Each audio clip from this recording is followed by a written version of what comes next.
Agro Animal Farms, an integrated, automatized and hygienic farm dealing in the livestock of goats as well as raw mutton, was inaugurated today in Dibrugarh.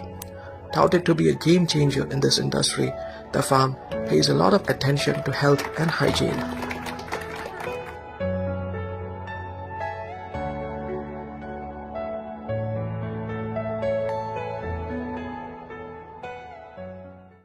আজি agro animal farms যি আমাৰ দক্ষিণ আমোলাপট্টিত আজি আৰম্ভ কৰিছে তাৰে আজি উদ্বোধনী অনুষ্ঠানটো হৈ গ'ল। গতিকে আমি ভাবিছোঁ আমাৰ পশুপালন আৰু পশু চিকিৎসা বিভাগৰ পৰা আমাৰ যিখন ছাগলী ফাৰ্ম ইয়াতে মানে অলৰেডি স্থাপন কৰিলে এইখনে যাতে আমাৰ স্থানীয় যিবিলাক আমাৰ ছাগলী পালক আছে তেওঁলোকক যেন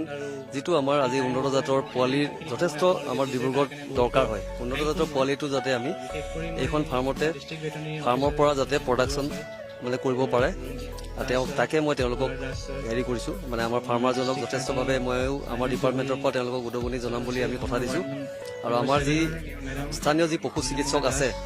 তেওঁ এইখন ফাৰ্মৰ লগত ওতঃপ্ৰোতভাৱে জড়িত হৈ আছে আৰু মই তেখেতসকলক কৈছোঁ যে যিমান পাৰে আমাৰ ডিপাৰ্টমেণ্টৰ সহায় সহযোগ সুবিধা আমি তেওঁক সময়ে সময়ে আমি দি থাকিম। আৰু মই তেখেতক কৈছোঁ যে এইখন যাতে যিখন ফাৰ্ম ইয়াত কৰিছে এইখনৰ নিচিনাকৈ তেওঁৰ প্ৰচেষ্টাত আমাৰ ডিব্ৰুগড় জিলাৰ টাউনৰ পৰা অকণমান দূৰত যাতে তেওঁ আৰু অলপ ডাঙৰকৈ এখন ফাৰ্ম কৰে, কাৰণ এইটো জেগাত ইয়াতকৈ ডাঙৰ ফাৰ্ম কৰাটো অলপ অসুবিধা হ'ব। তেওঁ যাতে আৰু ডাঙৰ ফাৰ্ম কৰিবলৈ তেওঁ অলপ ঠিক ডিব্ৰুগড় টাউনৰ অলপ বাহিৰত মাতি লৈ ডাঙৰকৈ এখন কৰে। আৰু তেওঁ যি হিচাপত তেওঁ ফাৰ্মখন যি মডাৰ্ণভাৱে আধুনিকভাৱে কৰিছে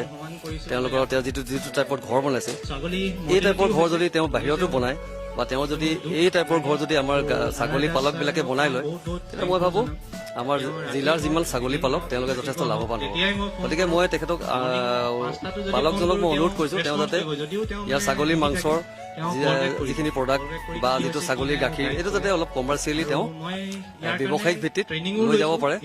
আৰু তাৰ কাৰণে যিখিনি আমাৰ ডিপাৰ্টমেণ্টৰ পৰা কৰিব লাগে আমি তেওঁক